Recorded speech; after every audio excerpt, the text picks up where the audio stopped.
Hey, this is Helen Paradise from SoCal, and you are listening to the Barbecue Central Show. We'll do it live. Okay. Do it live! I'll write it and we'll do it live! So to get that perfect barbecue, you use wood. Are you sure it's safe? Whatever. We put the lighter fluid on, strike the match, and... Oh! Should we call the fire department? That might be a good idea.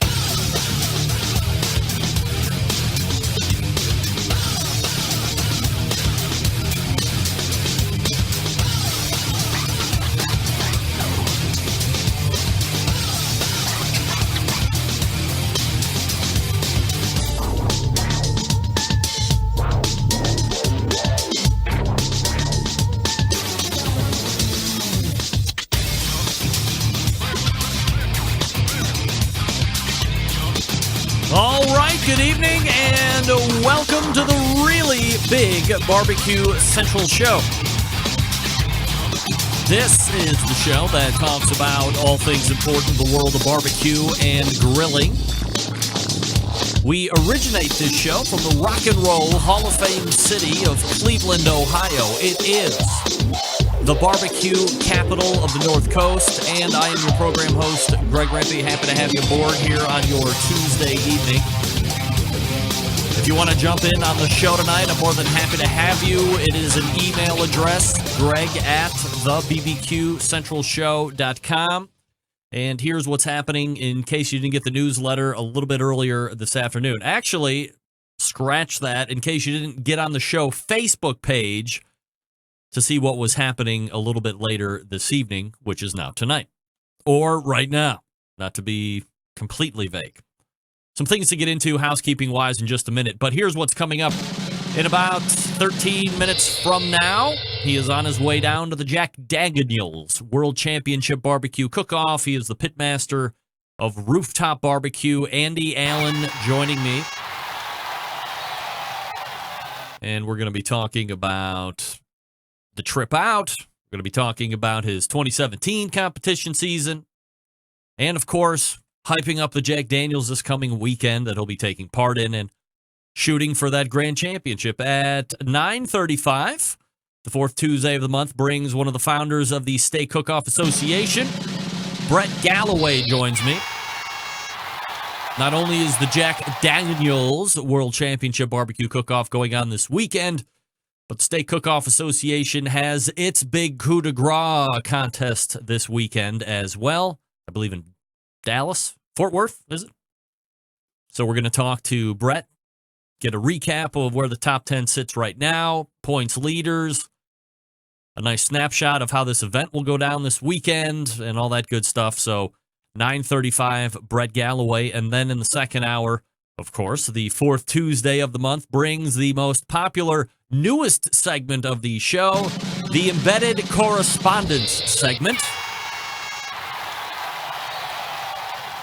That would include representation from Texas in Doug Scheiding, Oklahoma in David Huff, and Tennessee's Steve Ray.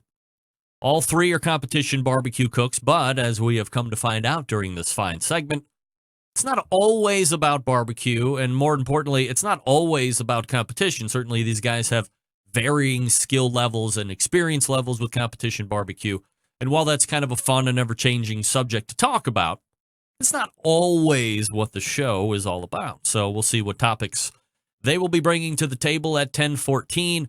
I have made no last segment guest arrangements because the correspondence segment has carried over into some sort of a second segment.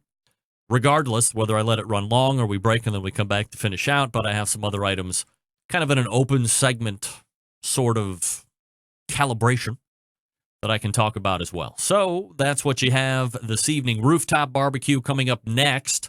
Brett Galloway after that, talking about the SCA big finishing event, the national championship, or perhaps it's a world championship. We'll talk about that. And then the Embedded Correspondence segment at 10:14 with Doug, Steve, and David.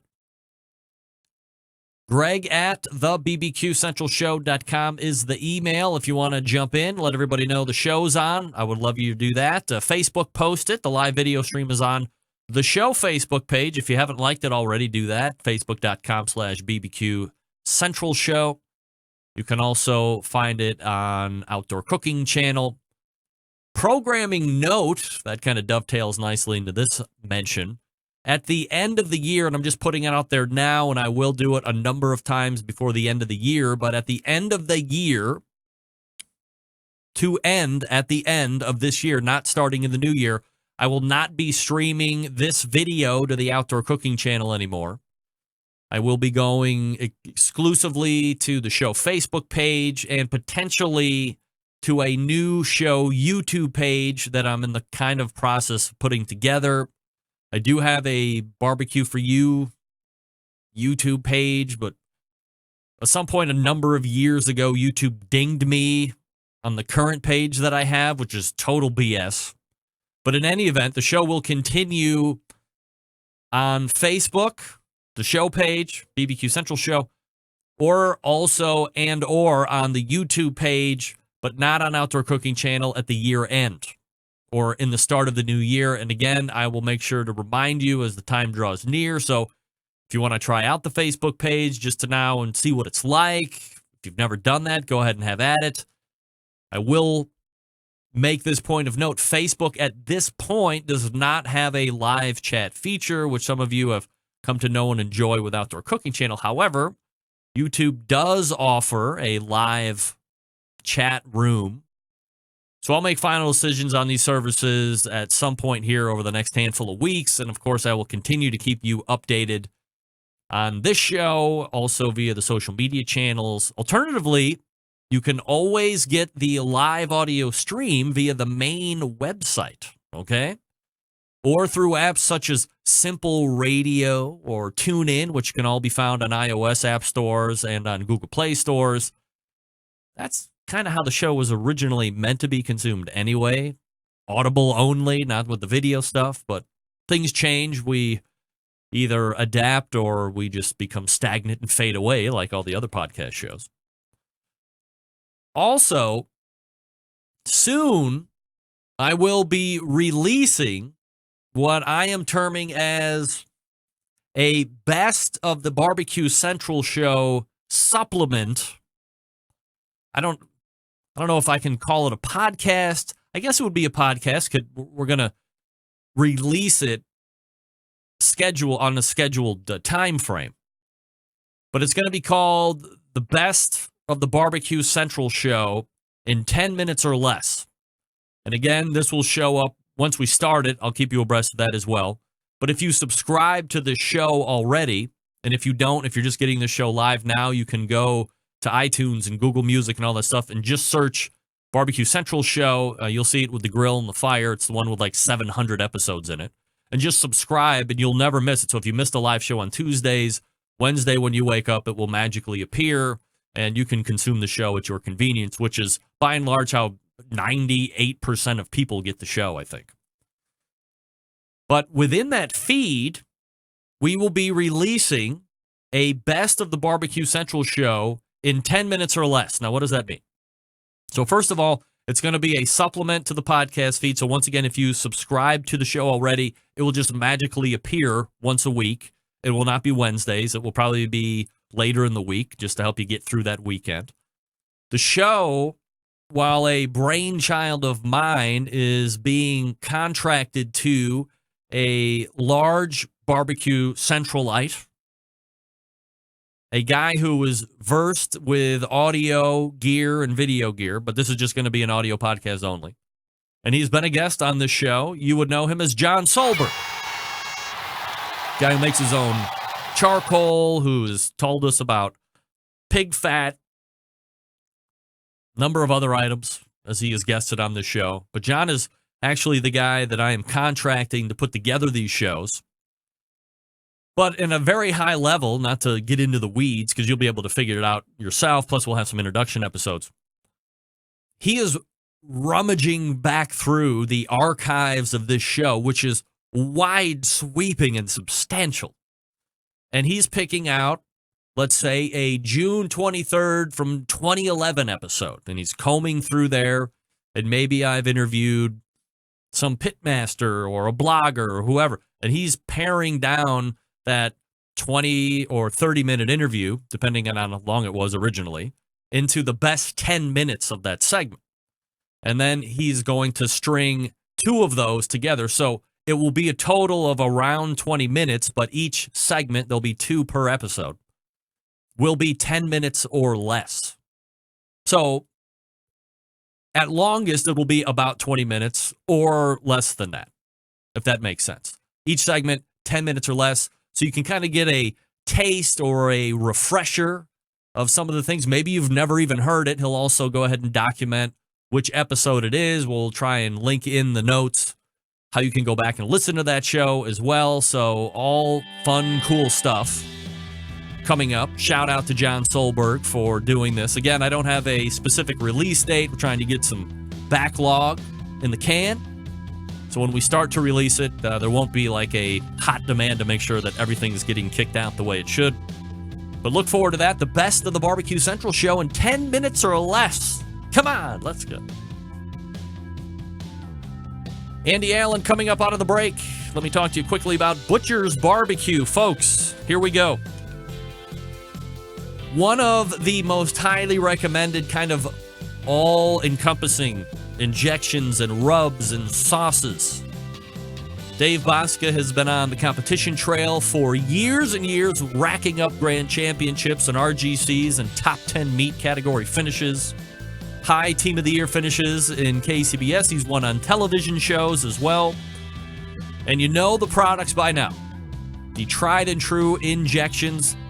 Kind of what everybody, aside from Fab, was maybe basing their injections on by and large, right? Then he came out with these great rubs. The honey rub, which is one of my favorite rubs. Then most recently, he came out with 4 new rubs. The pecan, the cherry, the chipotle, and the triple secret blend. Most recently, Grilling Addictions came out earlier this year. Great, especially for high heat grilling, but also good on the whole situation when it comes to low and slow grilling, or low and slow barbecue, I might add. And then the sauce. Gotta love the sauce. Butcher's Sweet Barbecue Sauce is good in a couple of different ways. Really good all by itself, right out of the bottle. Go ahead and put on whatever you want. It complements pretty much any meat or seafood or whatever you're going to use it on. Or you can use it as a base sauce and start to doctor from there, whatever your little heart desires. Here's what I recommend. If you're going to get the sauce, get a pack of 6, because you're going to use it in so many different ways, and everybody in the house is going to love it. It's kind of universally loved in my house, which means it's probably going to be universally loved in your house. I have a house full of women. They don't like a lot of stuff, but they love the Butcher's Barbecue Sweet Barbecue Sauce.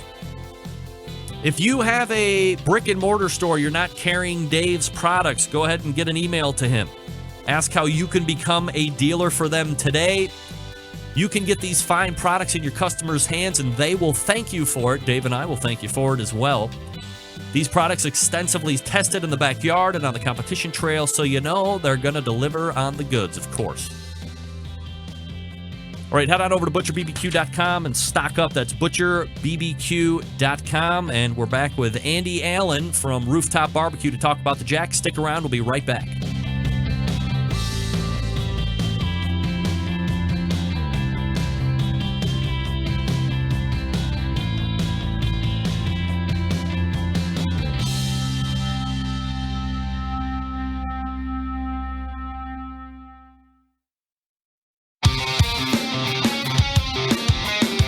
Broadcasting live from the Barbecue Central Radio Network studios in Cleveland, Ohio. You're listening to the Barbecue Central Radio Show. Once again, here's your host, Greg Rempe. All right, welcome back. The 2017 grant program from Smithfield was a raging success this season. So, if you want your event... If you want your event to be considered, head on over to smokinwithsmithfield.com right now. Click on the grant program section and apply for the 2018 grant program. Applications are now being taken and extended to November 1st. Don't miss out. It was really popular.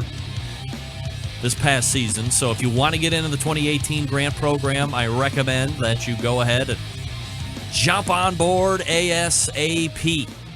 SmokingWithSmithfield.com.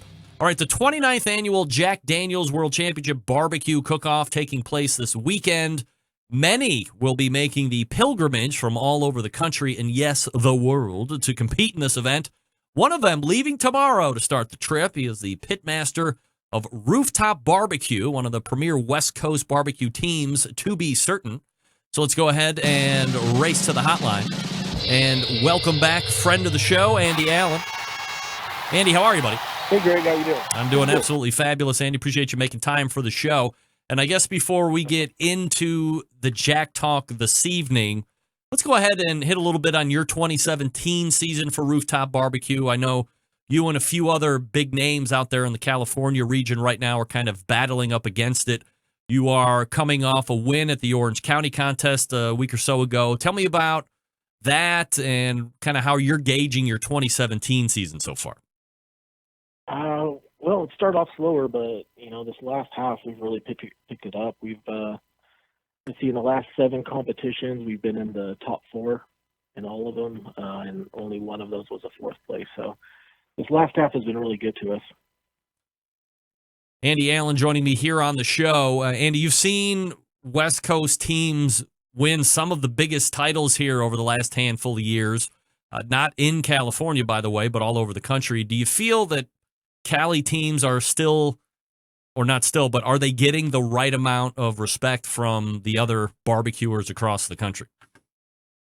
Yeah, I see that a lot now. I mean, Big Papa winning the Royal, that was kind of the start. And really, all of us have been playing catch up with whoever's in the lead in California, and all really just improving, trying to get to that top spot. So California barbecue's come a long way the last couple of years. And, yeah, I see a lot more respect coming in. A lot of the teams are using the West Coast offense rubs from Steph and Sterling. So, California's coming in its own right now.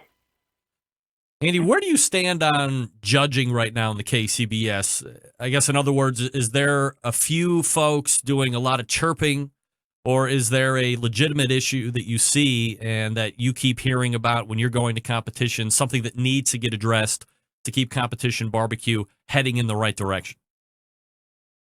There's always the table of death and the angel table, but actually this last competition in Orange County, there's word going around that they're trying a new system out. I'm not sure if, anyone KCBS is listening, and if it's supposed to be out there yet or not, but they're spreading the judges out based on their average score.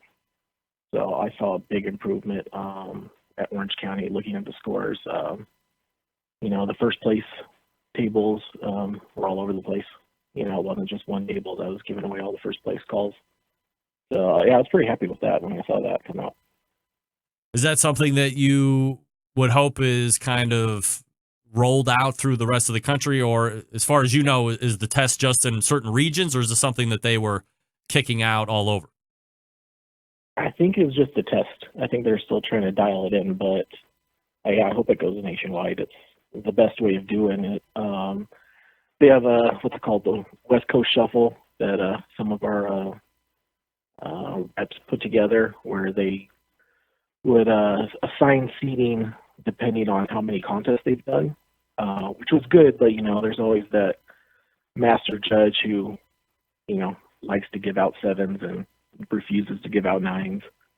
So I think this is a lot better system. Andy Allen from Rooftop Barbecue joining me here on the show. Andy, as I had mentioned a couple minutes ago, this weekend is the 29th Jack Daniel's World Championship Barbecue Cook-Off. What was your path to the competition this year? How'd you get invited? We got their call from Wendover, Nevada, winning that last year. And then, that was a good one to win as a $10,000 GC there. So, we got double lucky getting the Jack draw and winning the big money on that one. Have you been to the Jack before? Yeah, we went not last year, but the year before. And that was also for a different Nevada competition, the Las Vegas Downtown Throwdown.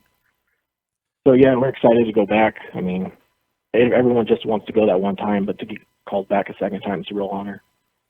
You know, Andy, I've had some conversations with pitmasters in the past who say they do alter their program a bit when it comes to the jack because of that kind of wild dynamic of that judging tent where you do have some seriously seasoned veterans. You also have some people that are literally getting indoctrinated the night before, and then they're going to be judging your barbecue the next day. Do you have that alternate program to run this weekend, or have you done that when you were down there the last time, specific for Lynchburg, or is it the same rooftop program you run each and every weekend that you go out and compete? Brisket's a big change. We learned our lesson the first year we went to the Royal, just heading that direction away from California. And at the Royal, first day, we turned in our normal savory brisket, hammered. People kept on telling me you have to make it sweet out here. And then, so we sweetened it up with our rib sauce along the top edge. And I think we took, we got a 180 the next day at the Royal. So then we took that same recipe. This is the same year that we went to Jack, and we sweetened up our brisket there. And I think we took 9th our first year at the Jack. So that's something. My brisket's a little sweeter than it used to be, so I might not change it. It's been doing pretty good for us this last few comps. So would you say that the farther east you get out of California, the sweeter you want your beef? Yeah. I mean, they don't like it sweet here at all. And I know, it really depends on where all those judges are coming from.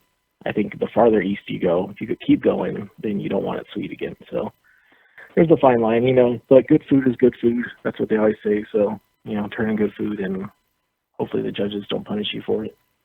We'll also probably be turning in pulled pork. I have a feeling that some of these new judges are going to be expecting that. So we'll probably we used to turn in pulled before too, so we might run that program again. By and large, from a pork standpoint, Andy, are you one of the teams that'll go for the money muscle medallions and turn in a box of that, or are you typically all over the board when it comes to pork on the turn-in? We'll turn in chunks and money muscle most of the time. We had some really good success a few years back turning in pulled alongside that. So we know how to do it, and we'll probably just go back to that. But I like to show a little bit of variety, especially with rookie judges. Andy, was there a trend where teams were turning in just money muscle, or have you always seen it with some other accompaniment in the box of pork? Oh, no, I know. There's lots of teams that turn in just money muscle. Some of the really good teams in California are turning in just money muscle. So, I mean, if you got a judge that knows what to look for and, isn't expecting something, then, money muscle is the best cut, so might as well give it to him. Would you like to see a requirement that turns in stuff from all around the butt instead of just a money muscle? Is there some type of a lack of, I don't want to say lack of pit mastership, but is it not as hard to cook for the money muscle as it is the whole pork shoulder? It's definitely more work to turn in. I mean, our box will take us a lot longer to, find all the chunks, and especially when we do pulled and get that right and season it all up right. But, I'm on the school of turn in what you want. I'm open to all the smokers, anything. I think barbecue in general should be anyone's own interpretation. So, Andy Allen joining me here on the show, pitmaster of Rooftop Barbecue. Andy, as you well know, no guarantee that a team will ever go again to the Jack. If you go the first time, you're lucky enough to be going your second time, unless, of course, you win that 7 in the allotted time frame. Not so easy to do, by the way. When you went down the first time, were you going down to soak up the experience, and you made a deal with yourself before you got there with, hey, we want to go down and enjoy it, however we finish, or do you forego some of that experience in order to hone in and try and win first time down? For anyone that's going the first time, I try to tell them go a day early. Get there Thursday minimum. You can get there Wednesday if you want. But, knocking out the first day. They do have the dinner on the hill Friday night. The first year we were there, we left a little early to get back to our chicken and get that seasoned up. But this year we're going to try to enjoy it a little bit more. I think, we got that call the first year, so we were pretty happy with that. So this year we're going to really try to enjoy the experience. But yeah, just get down there early and knock everything out, go Miss Mary Bobo's, go do the tour, and that way you can focus on your cook. Is it easy to get distracted with all the other goings on to kind of forget about the program and make sure that you're dialed in? I'd say Friday night does make it a little harder. That dinner on the hill is really cool, and they bus you up there, and they got bands playing, and the Lynchburg lemonade flowing. So, I could see people having too much fun up there and getting on the late bus to come back down. Andy, there's debate every year about which of the majors is the most impressive to win. The Jack, of course, always in that conversation. It also has that mystique that perhaps some other that other competitions might not have. How do you see a win at the Jack compared to an American Royal Invitation or Open win or Sam's Club national title or perhaps even the burgeoning World Food Championships coming up? The Jack's got a mystique about it. It's hard to explain. Just because you have to cook good, and then you also have to get really lucky. And the experience of being there makes it worthwhile. But that one would probably be one of the top ones. But Sam's Club, the way they run their program and the elimination, that's probably the most prestigious to win. The Royal, you have to cook good, but you have to get lucky there too, because there's a lot of tables. But Sam's Club's probably the most prestigious, but I'd say Jack's probably the most fun. I'm certainly not trying to get ahead of the weekend here by any stretch, Andy, but if you won this weekend, would that clinch best win to date title for the team at this point? Oh yeah. That might be our retirement sign right there. Well, you would have to go back the following year because you get the automatic invite to go back if you win, right? Yeah, but then everyone's looking at you like, unless you're Tuffy Stone, you can win it a couple times back to back. But, I don't even want to think about that. It's funny that you mentioned that because Tuffy Stone won it last year, won it the year before, potentially could win it 3 times in a row. How amazing would that be given the fact of how hard it is for a lot of teams to get in, and maybe some teams only go once and never get to qualify? For a guy to have won it multiple times and doing it in succession, pretty amazing stuff. Oh, yeah, just to win it once is amazing. So I don't know if that'll ever be repeated. That'll go down in legendary right there, legendary status. Andy, if we could transition out of the Jack Talk just for a second, and you're also doing business with Green Mountain Grills, of course. They're a sponsor of this show.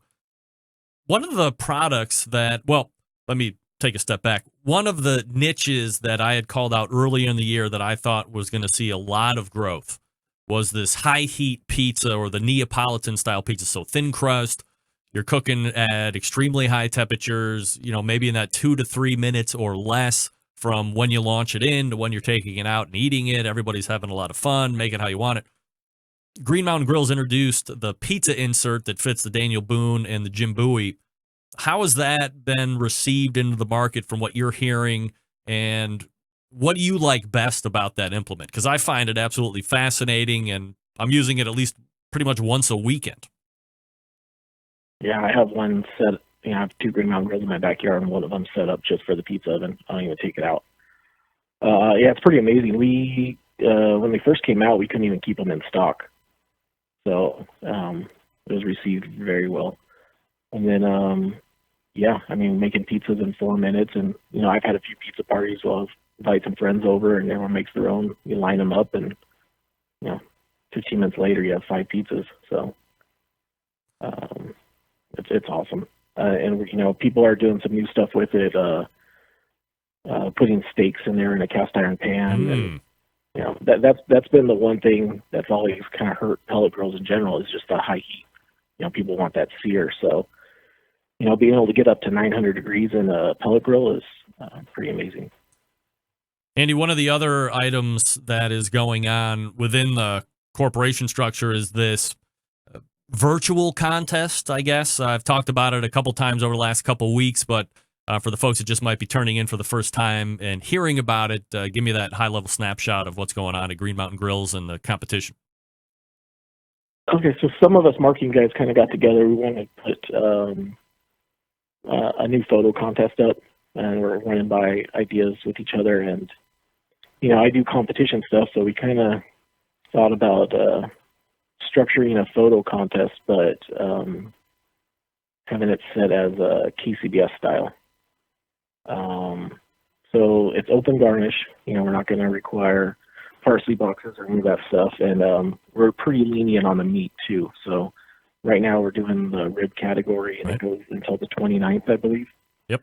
So we're opening up to beef ribs, baby backs, pretty much any rib you could think of. And people are going to submit on their own pages and just use the hashtags and tag Green Mountain Grills in it on Instagram, Twitter, or Facebook. And then we actually lined up some KCBS certified judges. They're going to do all the judging, and they're going to go off execution and appearance. So, you can't do taste. So we're going to go off, these judges know what they're talking about, and, they've seen a lot of barbecue. So them looking at a rib, they'll know if it's tender or not just by how it looks, the pullback and all that stuff. And so we're trying to keep it as close to that as possible. What do you win if you win the whole thing? Daniel Boone. Oh, nice. So our medium-sized grill. Yeah, Daniel Boone is for the grand champion. We have a Davy Crockett for reserve grand. And then we're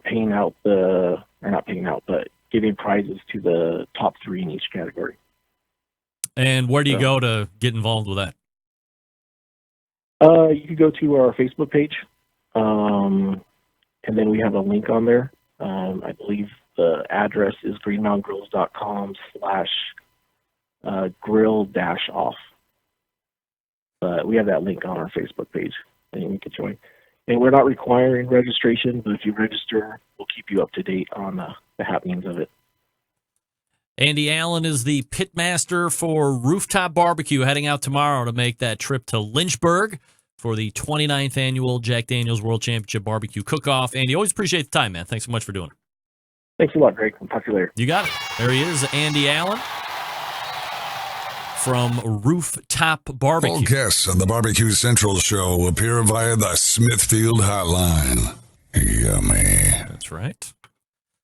So he was there 2 years ago, not last year, but making the trek back for this coming year, or this coming weekend, I guess. And he has said, I don't know how many times I've asked the question. I almost feel stupid for asking it every time, but inevitably, just like this time, I think last year we might have had Darren Worth talking about going down, kind of hyping it up a little bit, and said, hey, how do you cook? Do you cook different? You always hear about the wide sweeping array of experienced and not experienced and medium experienced judging palates, and do you accommodate for that in your turn-ins? All meats, some meats, whatever. And he said, no, I take what you bring the girl you brought to the dance, or whatever that saying is. And Andy Allen right away said, absolutely, I'm making an adjustment. Briskets has got to be sweeter, and the farther you get away from California, the sweeter it's got to get. However, he did say until you get so far east, then it's got to swing back more towards savory. So the coastal regions, east and west, like savory brisket, but the, mid-country and southeast might like a little sweeter brisket. So he did say that he will be making that adjustment when he gets into Lynchburg for the competition this weekend. So good luck to him and Team Rooftop Barbecue. I'm going to talk to you quickly about the Chops Power Injector System before we get to Brett Galloway from the State Cook-Off Association. The National Barbecue Association's 2015, 2016, 2017 Barbecue Tool of the Year is the Chops Power Injector. There's 3 different sizes to choose from. I'm going to tell you about them right now. The number 1 seller is the half-gallon Chops Power Injector. This one is designed for competition folks or to pump up the backyard warrior like me or you. Easy to use. Clean it, fill it, pump it, away you go.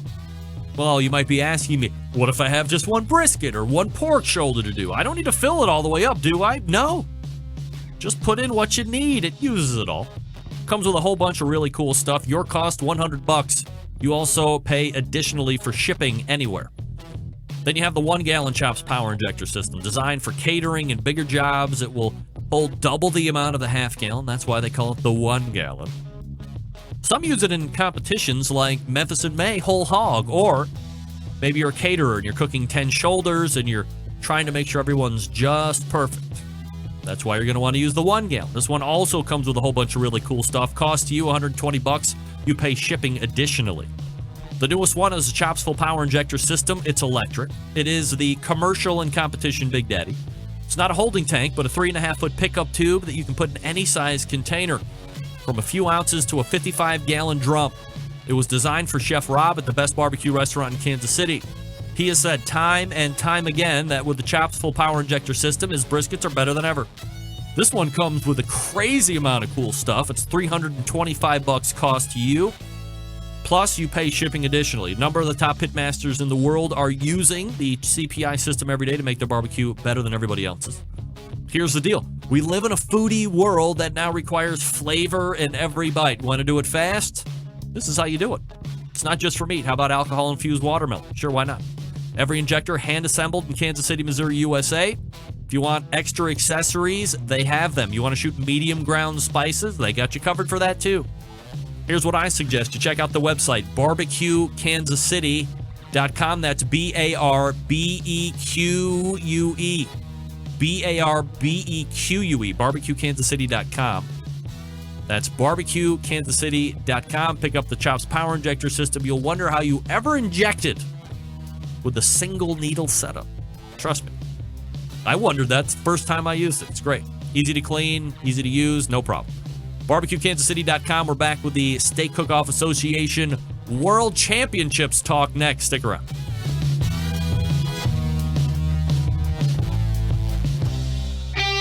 Ready to get on the air? Call 216-220-0966. Now, let's get back to the LeBron James of barbecue talk. Greg Rempe.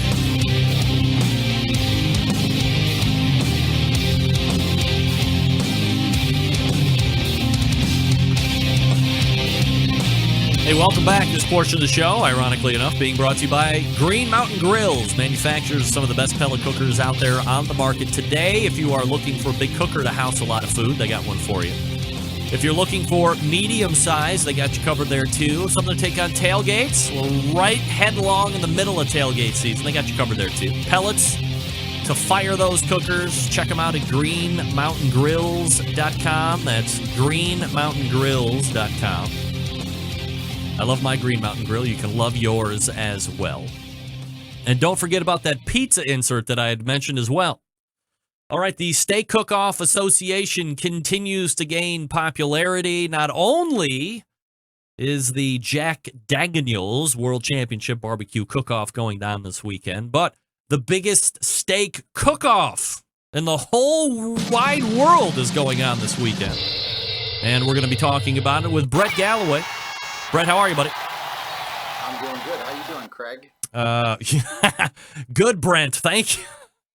Yeah, sorry about that, but you caught me. Thank you. That's all right. Yep. Are you right? You got to get right up on that microphone. You're okay. Can you hear me now? You kind of sound like you're in a small room away from everybody. Oh boy. Awesome. Let's try this. Is this better? That's about the same. Can you hear me now? No, about the same. Still can't hear me. Yeah.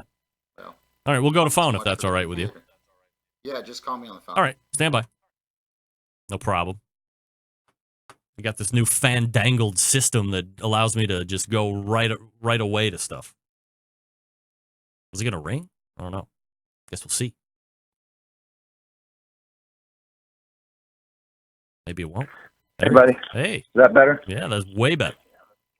Much better. All right. Yeah, thank you.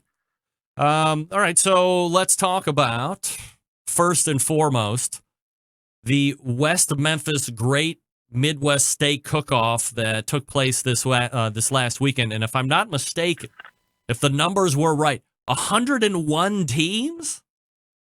We did. We had 101 teams show up, and man, it was a great cook-off. They had a Journey cover band there, but it was an all-day deal at a Southland track. It's a Greyhound track there in West Memphis, Arkansas. Great weather.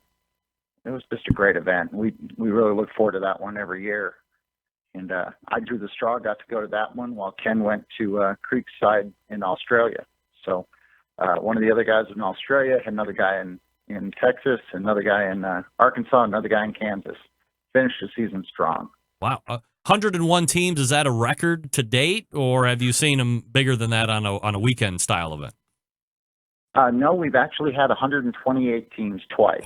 Really? The same event has hit 128 twice. Which one is that? That is Edinburgh, Texas. It's not Mexico, but you can hit a driver 5-iron from there. Wow. It's close. Yeah, but they run a great event down there. Are you pulling Huge. Are you pulling people from out of country there, or are they all in-country participants? No, they're all in country. They cook a lot of IBCA down there, and they've got a strong following. They probably average 70 teams in South Texas for their events.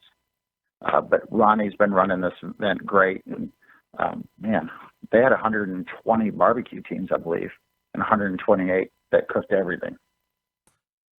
So it is a great event. From a space perspective, do you? I'm trying to think of the best question to ask here. When you're being approached by somebody saying, "Hey, we're going to put on this event," are they giving you an idea of how many teams they think they might pull at an event, and then get space accordingly? Or are you ever in a position where you're like, "Oh my God, we didn't think the turnout was going to be this good, and we're tight for space"? Well, generally our spaces are 10 by 12. I mean, you don't need a whole lot of space to cook 2 ribeyes. So, that's changing a little bit as some of the barbecue guys have came into it. They're bringing their 12 or 14-foot trailers to carry all their equipment, and that's changing things a little bit. But hey, we welcome that. But we really, space isn't too much of an issue because of that factor. Brett Galloway joining me here on the show. The website, steakcookoffs.com, if you want to check it out while we're talking. Let's go ahead and cover the points standings. Do we have a points chase final result here? Yes. Right. Our Pelican National rankings are final. Dan final. Judd, Let me give the drum roll. Okay, go ahead. There you go. Dan Judd and Goose Terry out of Arkansas won first place this year. They entered 43 events. They had really? Over 200 and 43 events. They would hit an event on a Friday, try to hit a Saturday one, and occasionally hit a Sunday, so they could kind of combine them. But they chase these things. What was neat is the guys. We saw a great spread this year. That second place was from Scott Lindley out of Iowa. Third was Dan Ure out of Nebraska. And then, sixth place is old Johnny Joseph. He's been our 3-time points champion. So I finished 6th this year, which is a great finish for him. And your buddies Poncho and Lefty, Roland Escobedo, they ended up in 8th. So they finished the season strong as well, which brings us to the championship. Every one of these guys has a chance. I mean, it's 114 teams we'll have. We're going to be at Billy Bob's in Fort Worth, Texas. You ever been to Billy Bob's? Never once. Do you remember it? Oh, no, I've never been once. Oh, okay. Never been once. Okay, yeah. I got you. They've got an indoor rodeo arena there. There's pickup trucks inside this thing. It's huge. But we are right at the front doors on the Rodeo Plaza, all the way up the plaza there to where they walk the cattle twice a day. So some teams will be set up, 50 yards from cattle, which is almost cruel, but kind of neat. So it's a great place for the championship. 114 teams. We got 8 international teams coming. There's guys from Canada, of course, U.S. We got guys from the Netherlands, Germany. We even have a team from Australia this year that came over. But all these teams have won an SA event or finished in the top 10 in points. So these are the best of the best. It's anybody's.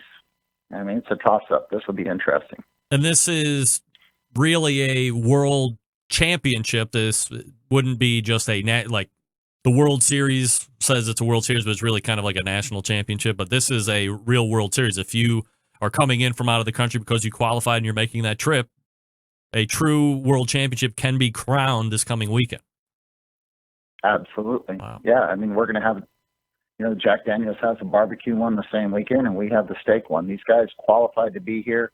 It's an invitational only. I mean, this is going to be the true world champion. They're going to get $15,000 first place. Really?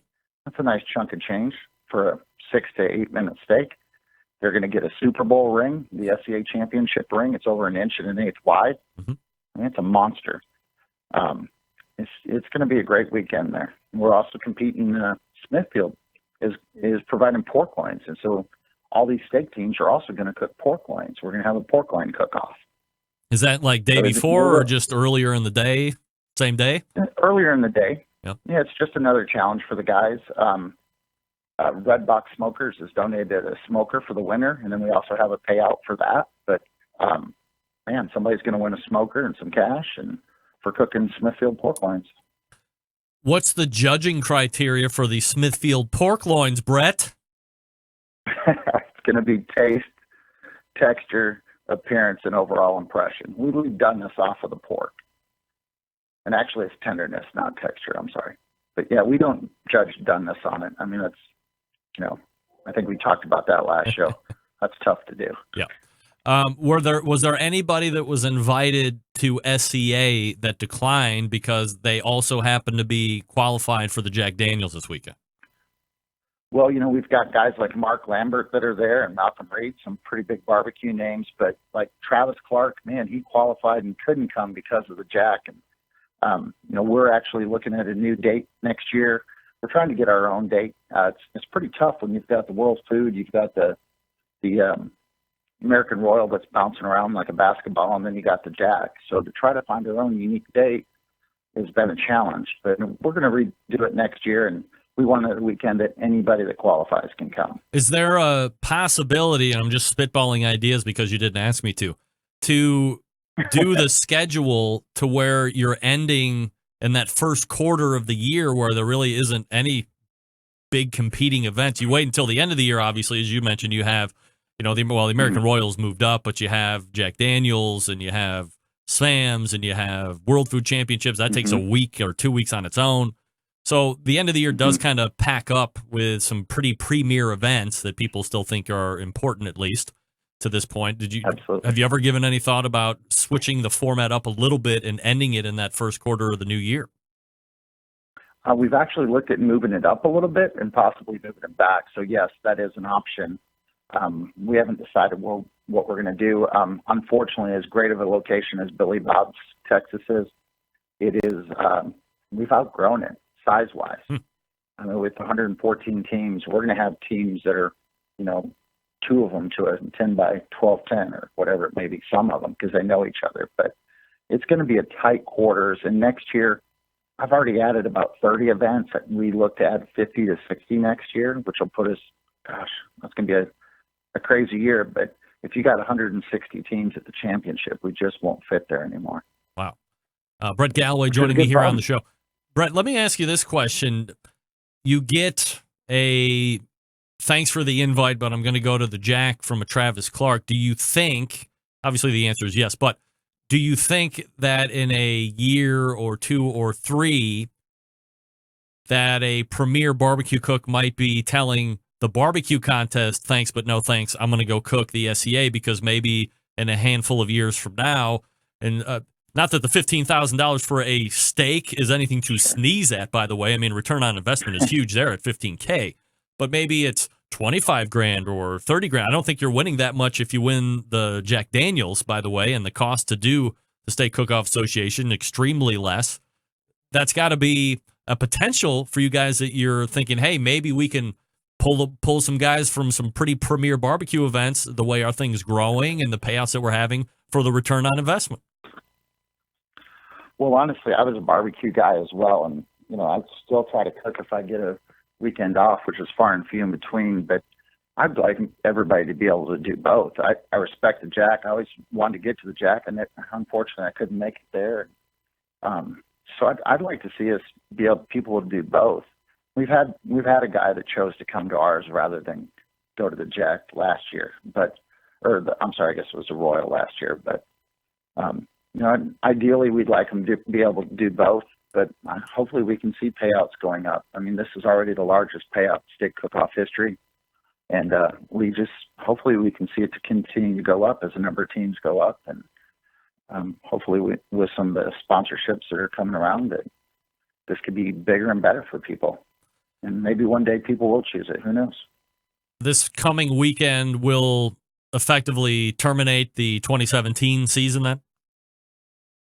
Yeah, this is the last one. We actually had an event that they had to relocate to the Friday of our championship. It's in Apopka, Florida. Mm-hmm. I think he's got about 35 teams down there already. But that'll actually be, since we ended points on Monday, that'll officially be the first one of the new year. So we're already having the first one. It's kind of awkward because of the way it fell, but sometimes you got to do what you got to do sometimes. How many events are on the docket at this point for 2018? I had about 116 this year. I've got 30 more already for next year. So if the majority should re-sign, I'd give us 100 and, 140, 145. Yeah, right around that 150 mark. Do you plan on adding a bunch more as the year unfolds, or what you have earmarked at this point is probably going to hold true by and large? No, I think it'll keep going from there. Last year at this time, we thought we would do about 100 maybe, and because we did 87 the year before, just going into the year. But this year has been strong, and I'm getting people are renewing now for next year already. So I'm thinking it's going to be pretty big. The Mid-Atlantic area is going to do 8 to 10. We have our first class there the weekend after the championship. We've got that coming. We did our first event in California 2 weeks ago. So there's some new markets that are opening. That's where we're really experiencing growth, is in new markets. And going to Italy, they project to do 4 to 5 in Italy. Got one in Switzerland, Austria. So we think all these new markets is where our growth is really going to be. But with growth comes training, and you don't want to outkick your coverage. That's been kind of, we didn't think we ever had to worry about that. But after year 3, we're like, we better start training and training and training. And we haven't stopped. I mean, I've got interviews in the Midwest with, I don't know, it's 5 or 6 different reps up there, or potential reps.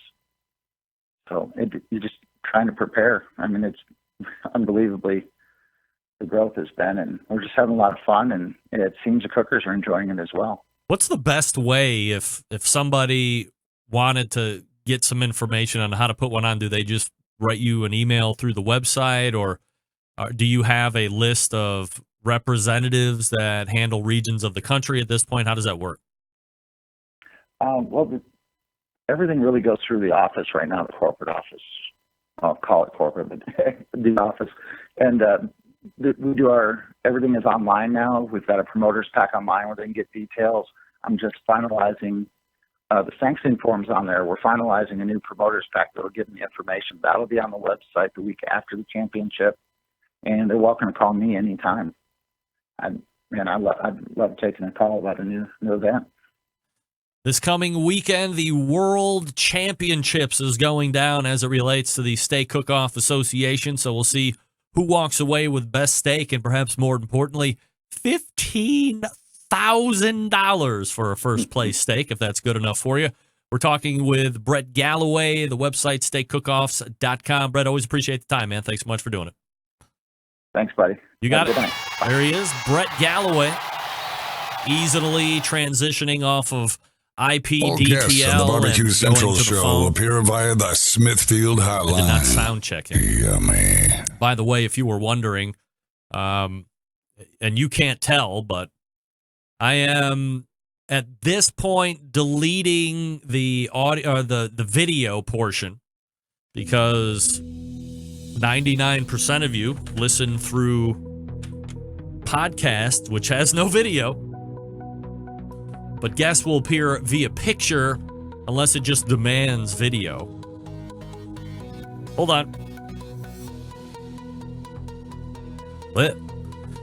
And I'm using a new connection company called IPDTL, like India Papa Delta Tango Lima. And hopefully next hour you should be able to really hear a difference, at least in 2 of the 3 guests, where they kind of sound like we're right in the same room together. It's like a virtual ISDN connection. Perhaps that means nothing to you. I get it. All right, folks, let me talk to you quickly about the Pit Barrel Cooker. The holiday seasons are almost upon us. Hell, if you're up in my living room, you would think they are upon us. The Christmas tree is already up, but it's decorated in a fall way, not a Christmas way. So you want to think about a new cooker, and pulling the trigger on a new cooker can be nerve-wracking sometimes. What kind to get? How does the temperature control happen? What kind of fire management? What woods to buy? Who needs the hassle? Let me suggest to you one of the easiest, most efficient, and good-looking smokers on the market, the Pit Barrel Cooker. It makes cooking simple and fun. It might be the most unique, versatile, and easy-to-use cooker on the market today. Imagine a single cooker that turns out great traditional barbecue meats like briskets, pork shoulders, and ribs, while also being able to ramp up in temp to do burgers, chicken wings, and hot dogs. Versatility, all thanks to the revolutionary design that goes beyond traditional convection. Their hook and hang method places the food in the center of the heat, so it's acting like a stationary rotisserie. The result is great tasting, perfectly cooked meat each and every time. Not only is the Pit Barrel a fabulous cooking vessel, it's aesthetically sexy as well, and it's built to withstand heat and all types of weather conditions thanks to its porcelain enamel finish. Can fit in the back of most truck, vans, and SUVs. It's ready to go wherever you are. Of course, all barbecue folks love accessories, and the Pit Barrel doesn't disappoint here either. From rubs to the unique removable ash pan, the pit grips, the turkey hangers, the coffee mugs, the beer koozies, the stainless steel rub shakers, the rubs. Full line of accessories that really complete your barbecue experience when it comes to the Pit Barrel Cooker. Best part of all, $299. The Pit Barrel comes fully assembled, ready to cook on, ships for free right to your door. Not only does the cooker ship free, but everything ships for free in the lower 48 because they have so few returns. No promo code, no coupon code needed. Just go ahead and hit the website, pitbarrelcooker.com. That's pitbarrelcooker.com, and see what everybody's talking about. You'll be happy that you did. All right, we will wrap the first hour right after this. Stick around. We'll be right back.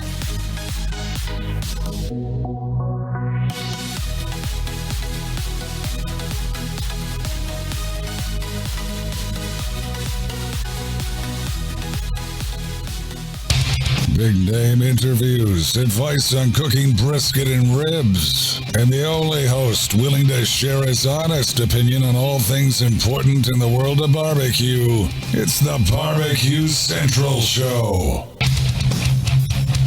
All right, welcome back. Thanks again to Brett Galloway from Steak Cook-Off Association for joining me this past segment, talking about the big championship coming up. Big weekend all around for live fire cooking. Matt Boer asked a question in regards to the Green Mountain Grill getting up to like 900 degrees. I think it is very important to note that there is a insert. So you have a square that kind of V's down into a, what do you call it? It sits over the top of over the fire pot directly. Then you have a metal one piece. Then the pizza stone goes on top of that, and then you have a removable hood. So inside that pizza oven insert is where you get to 900 degrees. So you set the cooker, if you set the cooker at 300 degrees, you're roughly going to get 600 or so degrees on the stone. If you set it to 400 degrees on the cooker, that'll get it to about 800. So wherever it is on the cooker, it doubles, but that's inside, so you're not going to warp the cooker or ruin it in any way. Trust me, I've cooked on it 50 times, no issues. Just great tasting pizzas. And it's like $150 or less than that. So much fun. If you have a Jim Bowie or a Daniel Boone, I highly suggest it. All right, let's step away and get ready for the second hour. You're listening and watching the Barbecue Central Show right here on the Barbecue Central Network. Stick around, we'll be right back.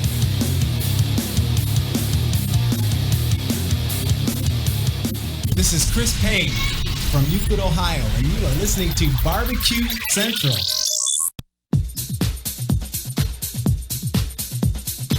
Happy to have you aboard here for the Really Big Barbecue Show. Boing.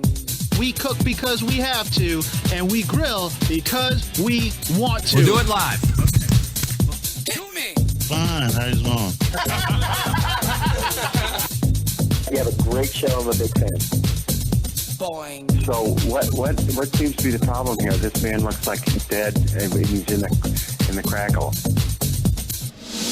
Charbono! It's all about the charbono, dude! Succulent fish. What? He ate 2 feet for wiener. Oh, listen, Lavernius, shut your face. I'm shaking like a dog shit peach seeds. We have top men working on it right now. Top men.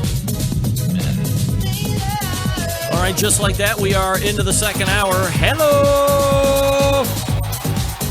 Congratulations, folks. If you missed the first hour, you have at least found the second hour of the Barbecue Central show. It is a fledgling little internet show that talks about the wonderments and delights of live fire cooking. Barbecue, grilling, plancha, a barbacoa, you name it. We cover it all here in this show. I'm Greg Rempe. Happy to have you aboard. You can hit me up on the email, Greg at the BBQ Central Show, like John Dawson does each and every week. Remps, thanks for the heads up about the change in video streaming platforms. I'd vote for YouTube, as I will never get on Disgracebook to watch. No offense, just fact. Okay. John Dawson, the only one not on Facebook. Hey, that's fine.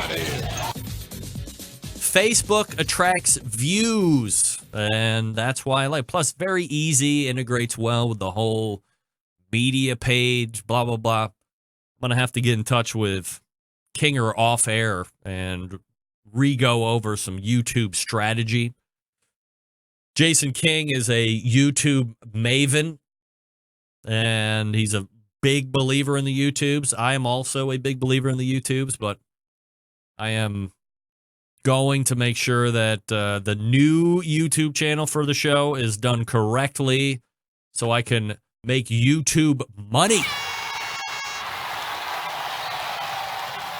Look, I get it. A 2-hour replay through video, a lot of people don't do that, but I put it up there for the masses. You know, each show is getting a dismal couple hundred or so views on YouTube, but if the folks like it that way, again, by and large, audio downloads, you know, to the tens of thousands each and every month. But Facebook is coming pretty strong with the views, so I'm going to go where the views are. Want to get my sponsors out, want to do all that stuff, want to get me out first and foremost. I want to carry the show. I want to put it on my back and carry it to new levels. So that was John Dawson. I didn't ask for names, by the way, but John Dawson also weighing in. Name idea for the new 10-minute supplement, BBC in 10 minutes. He said BBC in 10 minutes when I saw the email, and I was like the British Broadcasting Company or something like BBC. I don't want to get sued. Still to come on the show this evening, the Embedded Correspondence segment. That's about 11 minutes or so away. Give me some room here. Follow me on this, and let me preface this dissertation by first saying that I am not. Andrew, you are not the father. I am not a fan of Bloody Mary drinks. I don't get it. I've had more than a few over the years, just to see if my palate has changed, because if you remember, in my 20s and my other 20s, I didn't like wine, but as soon as I hit 30, my palate changed. Well, they say like every 7 or 10 years, your palate changes. So I have gone back to the Bloody Mary over time, and it's something that I have just not been able to grasp. That drink on its head, to me, is whack. But I do like to keep up with food and beverage trends, in an effort to remain timely and relevant when it comes to the show. Now, that being said, can someone please tell me what is going on with Bloody Mary drinks these days? I get that it's a nice Sunday beverage in the morning that might lead you to an even nicer noon or 1,300-hour bourbon or 2 or 3, which inevitably leads you right back into your stupor from the night before. I get all that. But over the past handful of months, maybe even a year or so, the decadence and, to coin a phrase, over-the-toppedness of this cocktail, to me, is absolutely preposterous. Now, you might be like, hey, I love a bloody, and I ain't hurting nobody, and I got my secret tomato juice mix recipe, and I got my special vodka. I might toss in a little horseradish. Stop hating. And to that person or group of people, I say, hey, no hate here. Keep on keeping on. If that's what you like, you go ahead and do it. That's the drink. But to the tools who are not only making the drink itself, which again, in my estimation, is average at best. Even the best is average. But then cramming everything in and around the glass. You got to back it down. You know the kooks I'm talking about. And if you don't, newsflash, you're one of the kooks. Shake yourself. If a proper Bloody Mary to you means additionally adding slabs of bacon and barbecue ribs and jars of olives and pickles and slices of brisket and cups of chili and slider-sized burgers and onion rings and pretzels, and the list literally goes on. What is going on in your life? That's not a cocktail, son. That's dinner. Dinner for 6. Don't worry about the calories in the drink. Worry about the 4,000 calories hanging on and around the glass. For you people with your head in the sand, if you need a textbook example of why other countries, most other countries, hate our guts, this is the reason. Because we can't not go over the top on stupid stuff. And all of this being done for what starts out as a drink that sucks by itself. You ever heard the old saying, lipstick on a pig? This is where that applies. Starting out with something good and building on that is a way to do it. Just ask Jason Day from Burnt Fingers Barbecue, who created the very popular bacon explosion a number of years back. He started out with that beloved smoked fatty that we all know and love and treasure in the barbecue and grilling community, turned it into something way over the top when he stuffed that sausage with crispy bacon and cheese and barbecue sauce, and then dropped bacon weave over the top of it, because why not? Certainly, the rest of the world hated us for that too. But at least it was something cool. Tricking out a bad cocktail with a bunch of stuff that has nothing to do with the cocktail is not a good idea. And if you need further illustration of this madness, I will now play you a video of a bar in Idaho that serves one of the craziest Bloody Marys. By the way, proper credit where credit is due. Thanks to John Dawson for hooking me up with this. Let me make sure I get this over in the right monitor so you can see this insaneness. This is a real Bloody Mary that I'm about to show you here. Here it is. Okay, so for those of you that can't hear it, you have the Bloody Mary in the middle. Where do you start with this thing? Here's the server that also had to have a hand truck to bring it out. And you will see on this glass, not only do you have a drink, you have a full hot pretzel, you have a chicken wing, you have a slider hamburger, You also have a cup of chili and cheese, and celery, and a bacon slab, and a beer. You have a beer on the Bloody Mary? And it's all salted. It's 25 ounces. This, my friends, is exactly what I'm talking about. Where's the Bloody Mary? There's 7,000 calories on this thing. He had to dismount 50% of what was hanging off of the drink so he could actually drink the drink. That's what I'm talking about. That's the issue. If you like Bloody Marys, and again, if you like the Bloodies, then fine, be a Bloody fan. But the excessive decadence and accoutrements and other culinary foods that have nothing to do with the drink. And don't forget, I'm a guy that loves to garnish an old fashioned with orange peel, not 7 oranges. Whew. Come on now. Are you really into overdoing it that much? Really? I don't think so. All right. That's the Bloody Mary talk. That's all I'm going to say on it. I'm not going to have one, by the way. But we will be having an embedded correspondence segment coming up next. But first, I'm going to talk to you about the Barbecue Guru. Are you looking to turn up the heat on the barbecue skills this summer, or winter, or fall? If so, you're going to need to get your hands on the most advanced ceramic cooker and high-tech barbecue accessory to hit the market in recent memory. I'm talking about the all-new Monolith Barbecue Guru Edition and CyberQ Cloud, just launched by the Barbecue Guru earlier in the year. The world's first temperature-controlled ceramic smoker and grill with a built-in power draft fan is going to give you the easiest and most successful barbecue experience available to date.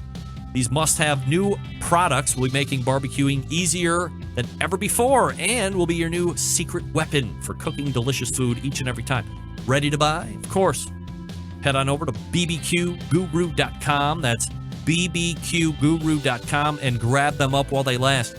If you have any questions about what to order, please call them. Don't guess. Call them. That number is 800-288-GURU. Again, that's 800-288-GURU. Or again, visit the website bbqguru.com. That's barbecueguru.com. The Barbecue Guru continues to be a breakthrough in barbecue technology. We are back right after this. Stick around. We'll be right back with the Embedded Correspondence segment. Hang on.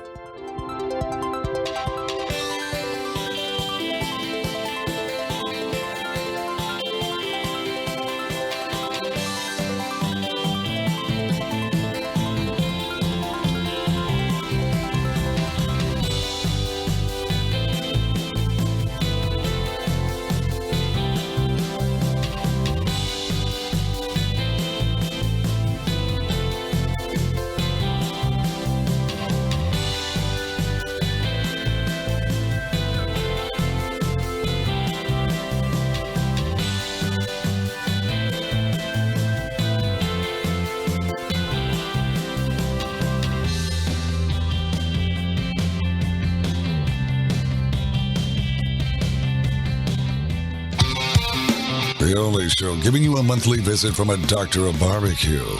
A man actually named Meathead. The author of a barbecue Bible. Bloggers, reviewers, competitors, and manufacturers by the dozens. It's the Barbecue Central Show. Once again, here's your host, Greg Rempe. All right, welcome back. This portion of the show being brought to you by CookinPellets.com, your number one source for quality wood pellets for all of your pellet-driven cookers. Visit CookinPellets.com for more information or to purchase. You can also download their free Cookin' Pellets app so you can be alerted to great shipping deals when they present themselves. Alternatively, you can buy from Amazon.com as well.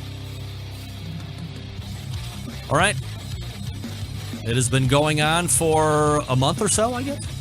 The Embedded Correspondence segment being represented This evening is Tennessee, Texas, and Oklahoma. Steve Ray, Doug Scheiding, and David Huff joining me. Gentlemen, appreciate you making time. I guess let's start off of my rant that I had just this past segment. Steve, let's start with you. Are you a Bloody Mary fan, and do you agree that Bloody Mary excess is kind of over the top at this point? No, I'm one of those guys that I drink one about every 10 years just to remind myself how bad I don't like them. You don't like them that much? No, I don't like them at all. I don't care if you put bacon in it, celery, whatever. I've never acquired a taste. I don't eat tomato soup. I love tomatoes, but I'm not a big vodka fan. Just don't care for them. Do you find the excessive accoutrements hanging off these Bloody Marys to be something of a subject of ridicule as well as I did? Yeah, I don't see it that much because I guess, Greg, unlike you, I'm not in bars on Sunday mornings, so I don't see a lot of. I keep my finger on the pulse of the food community. Thank you, Steve. Doug, what's your? It's just like barbecue; they just hang a bunch of stuff on it just for looks, I guess. Doug, what's your take on Bloody Marys? Oh, if I've had a pretty heavy football day of drinking the day before, maybe the next day I'll have a Bloody Mary. But yeah, we're from Texas, IBCA. Leave the garnish off, let the Bloody Mary speak for itself. David Huff, do you have a Bloody Mary take? 2 fingers of Pappy Van Winkle's, no Bloody Mary. Well, I probably agree with that for sure. All right, guys, this is the segment where we let it all hang out. It can be barbecue related. It doesn't necessarily have to be barbecue related. We started with David Huff last month. Doug, let's go ahead and start with you, the Texas representative. What's your hot take for this evening? Okay, tiebreakers. IBCA needs to change the tiebreaker from the top brisket finish. It's kind of Texas sexy, I know, to do that, but we need to have that needs to be the second criteria rather than the primary criteria. We've got plenty of other issues with scoring system in Texas with the survivor, multiple rounds, and only points if you get in the top 10, even if you have 50, 100, 200 cooks at an event. This weekend I was at a contest and 3 people tied with 18 points out of 30 for grand champion. 2 of them got 2 calls and 1 team had 3 top 10 calls. The team with 3 top 10 calls got third. I just think that from a best cook that day, the team that gets 3 calls ought to get the top position. So there was a rule change that was suggested for the IBCA this year, but was not even voted on by the board of directors. But it's time to change. Do you propose, or what is your proposal for change, Doug? I guess if we're bringing it to light, what's our suggestion for remedy?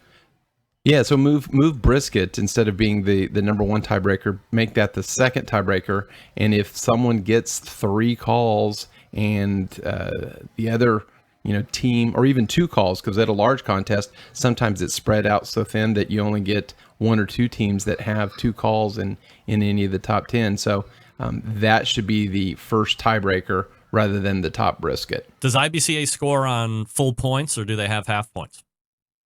No, full points. So if you get, chicken, brisket, ribs, sometimes pork, but so there's 30 possible points. If you get first place, you get 10 points. If you get 10th place, you get 1 point. If you get 11 or 200th, you get 0. Steve Ray, what are your takes on tiebreakers? And do you think, as laid out in Doug's scenario, if a team gets 3 top 10 calls, is it safe to say that they had the most consistent or best cook of the day? Well, yeah, I would think so.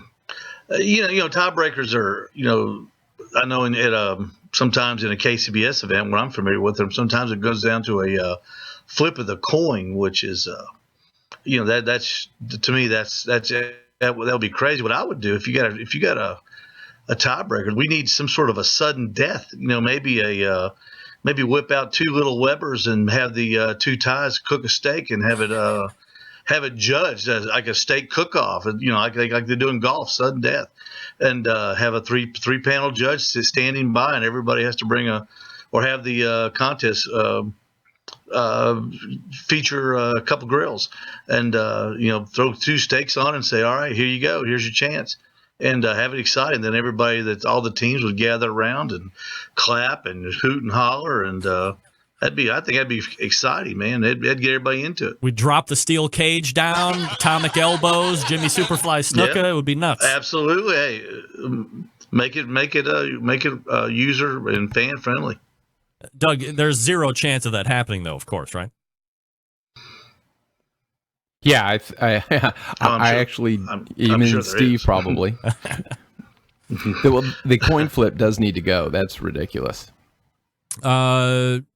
David, your take on ties and how they should be handled, especially given Doug's scenario. I think the coolest team name or logo should break all ties. But besides that, I mean, I get it. It's Texas brisket. Makes sense. I think what they could do, they could take, to Doug's point, the highest number of top 10 finishes. Because, I mean, theoretically, you could place first in the category and then, say, 11th in several. And then somebody could, I mean, I'm not doing the math right, but 7 across the board, and you could come out with the same score. So the number of total top 10 finishes could be the first tiebreak. Then the second tiebreak could be the highest single top finish. So if somebody took a first in the category and then a couple of thirds, but somebody else took all seconds and tied, I would say the tiebreak would go to whoever took the single highest category. Doug, when is a potential revisit to these rule changes going to? Is it something that is just like an ongoing submission, or does it have to happen at the end of the year to be then turned around and disseminated for a new season? Yeah, something this large would probably be once a year at the annual meeting, like in August. If it's they'll do some minor tweaks during the year, but in June, July they submit to the membership of IBCA, hey, suggest some rule changes, and as we've talked about, pellet cookers has been on the chopping block each of the last 2 years, but has made it, and if not, they've even strengthened pellet cookers by allowing augers now in the rules. But so it's done on a yearly basis. All right, David Huff, your hot take for the embedded correspondence segment this month.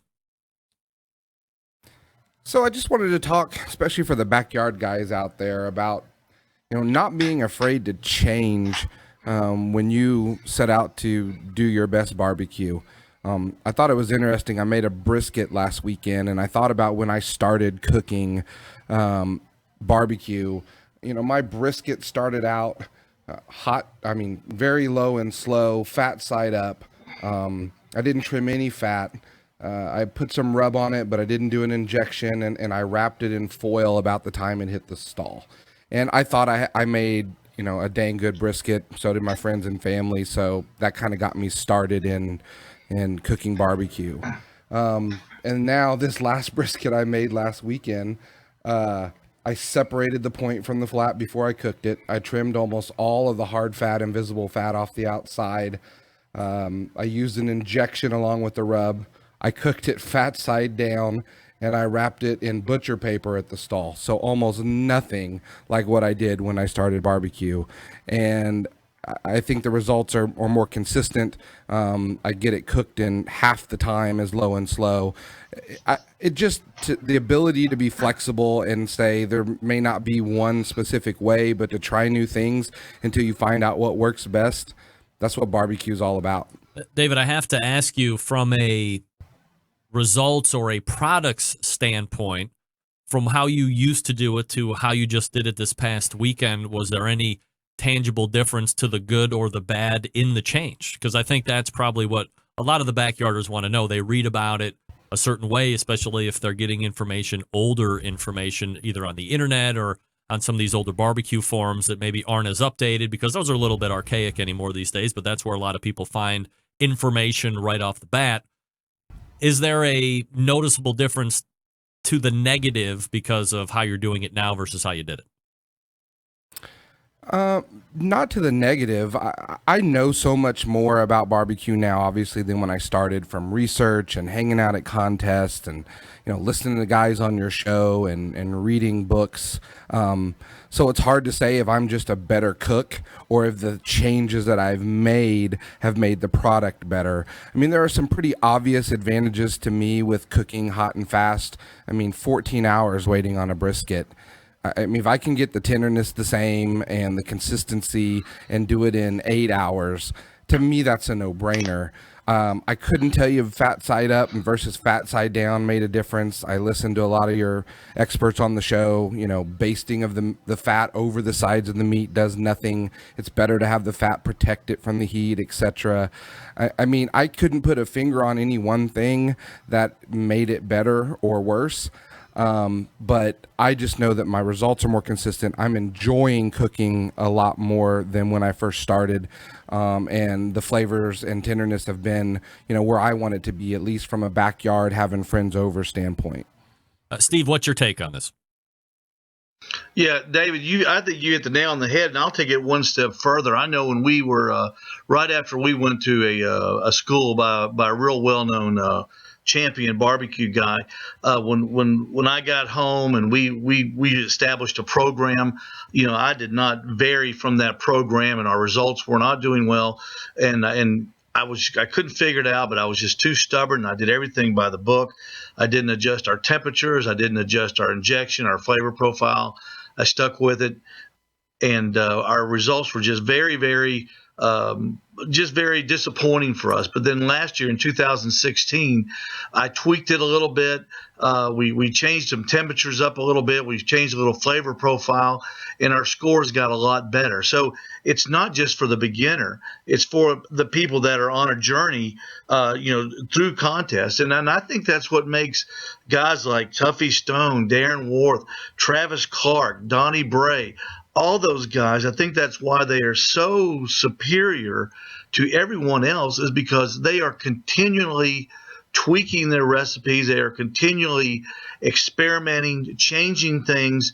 And you guys, you can only change things 5 minutes. It can make all the difference in the world. So, David, I think what you're saying is a great advice. Is you've got to be open for change and put your stubbornness behind you, and look for, if you're not getting the results you want, you've got to do something else, anything to try to get better scores, because at the end of the day, that's what it's about, better scores in contests.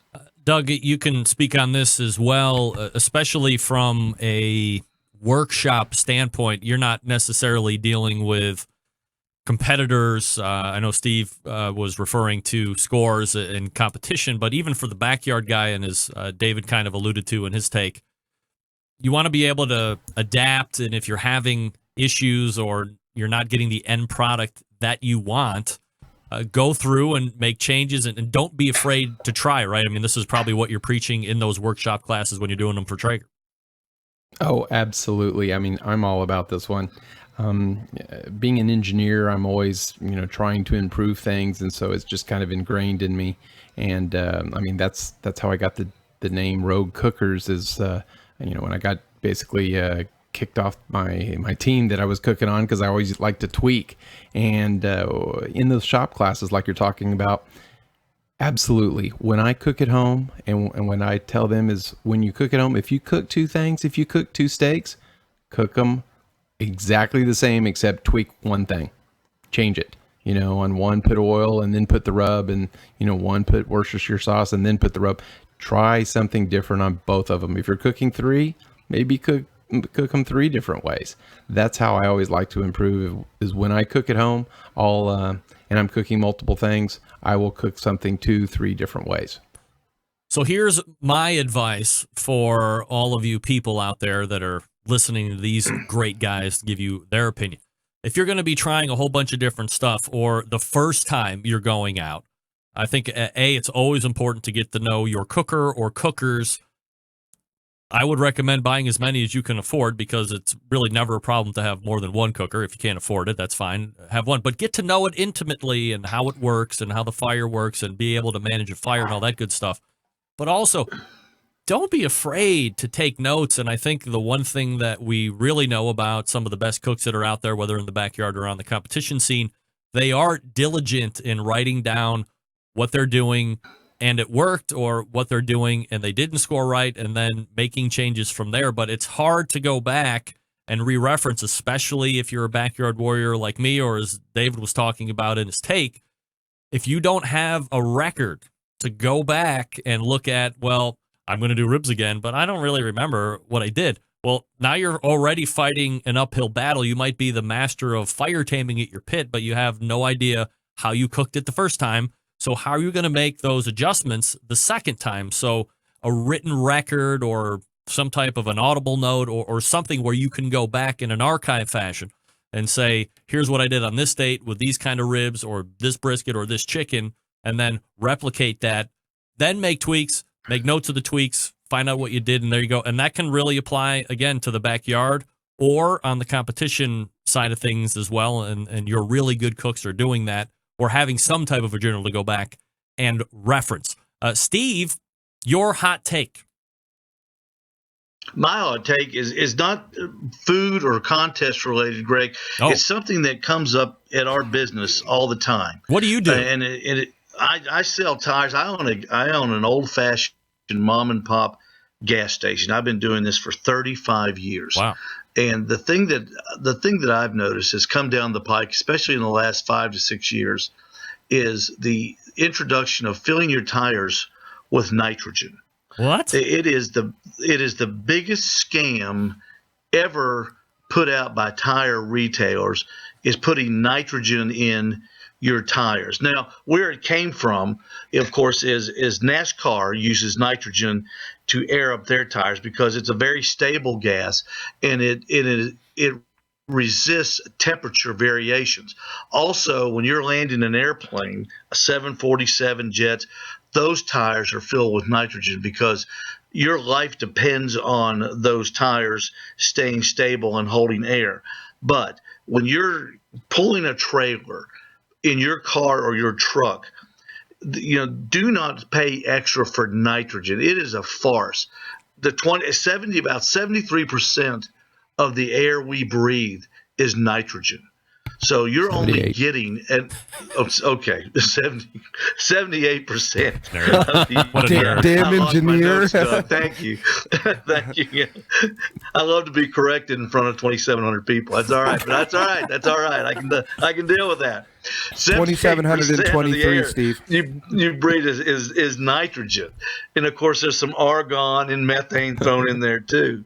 But your tires do not need nitrogen, and especially when I bought a new cook trailer recently, the guy asked me, "Do you want your trailer tires filled with nitrogen? It's only $40."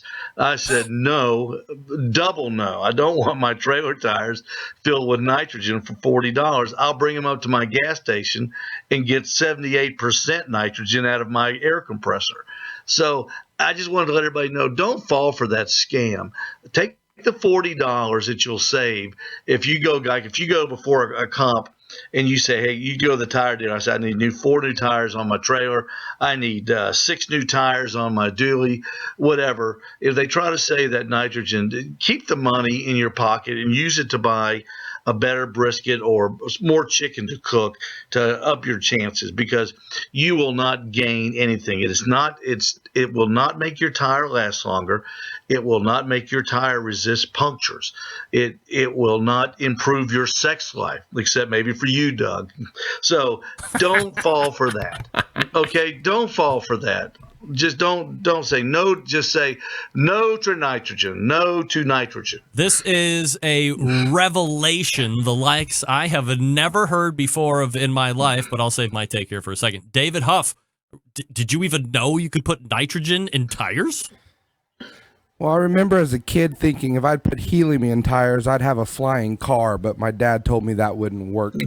Other than that, nitrogen, actually, I don't have a take on this as much as a question for Steve, because I just a few years ago purchased an RV that take the family camping with and take it to contests, and the tires say they are filled with nitrogen. My question to him would be, can I, when they're low, can I just add air? Or someone told me once they have nitrogen in them, that's what you have to use for maintenance.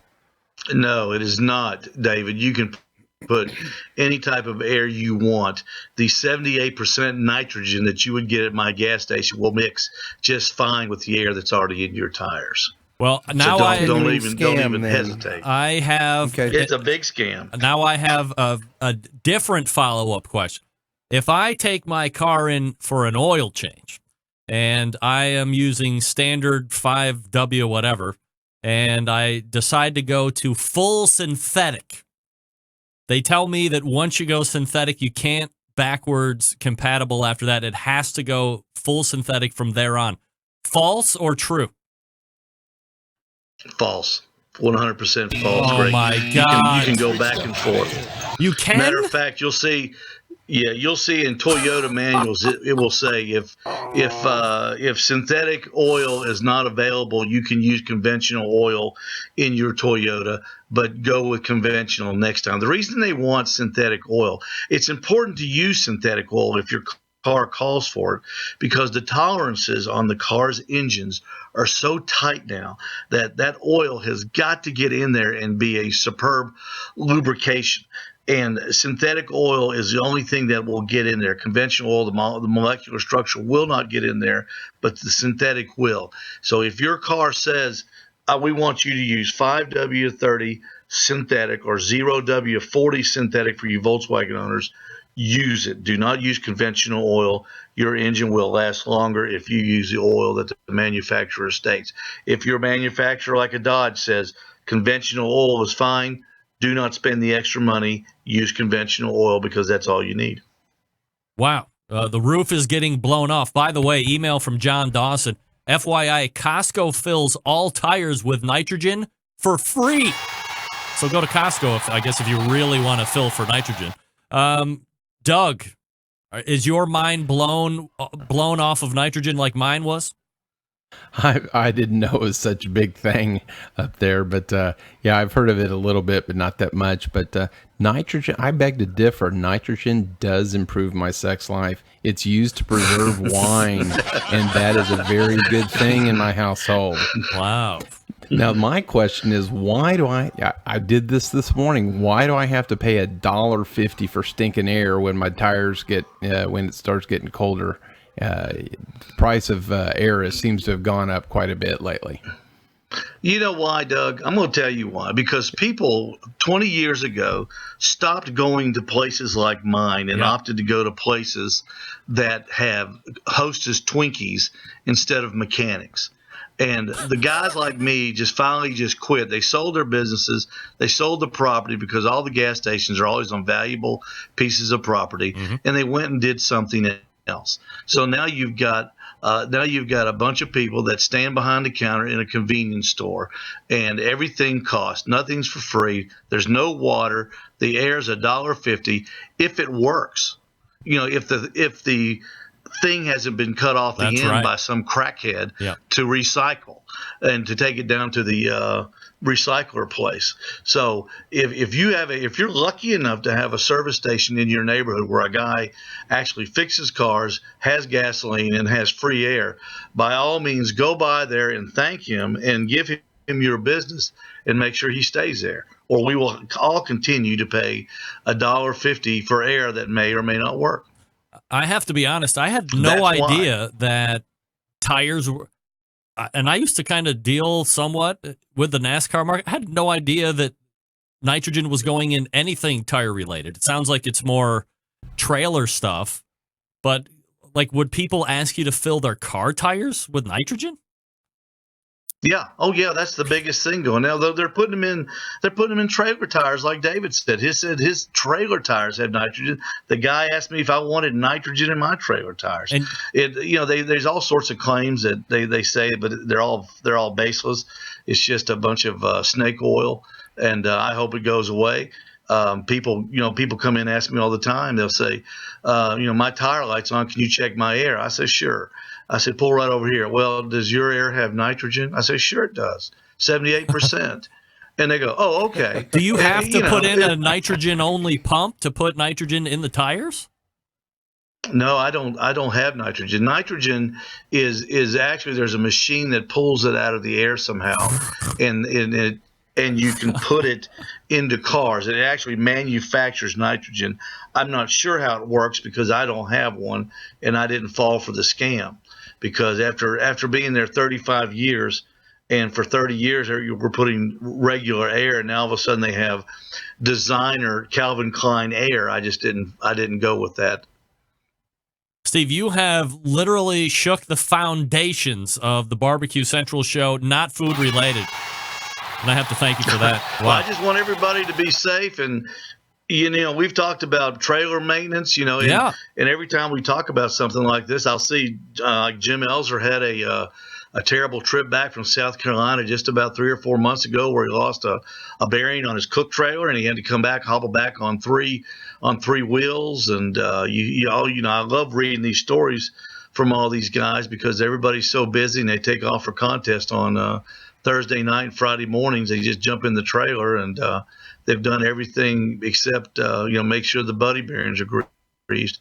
And it's so easy to do, but if you don't do it, we're all gonna have truck or trailer problems at one point. I know that, but there's some things that can be you can maintain things and not have to go through that, and you can save money by not falling for the fraud things like nitrogen and air.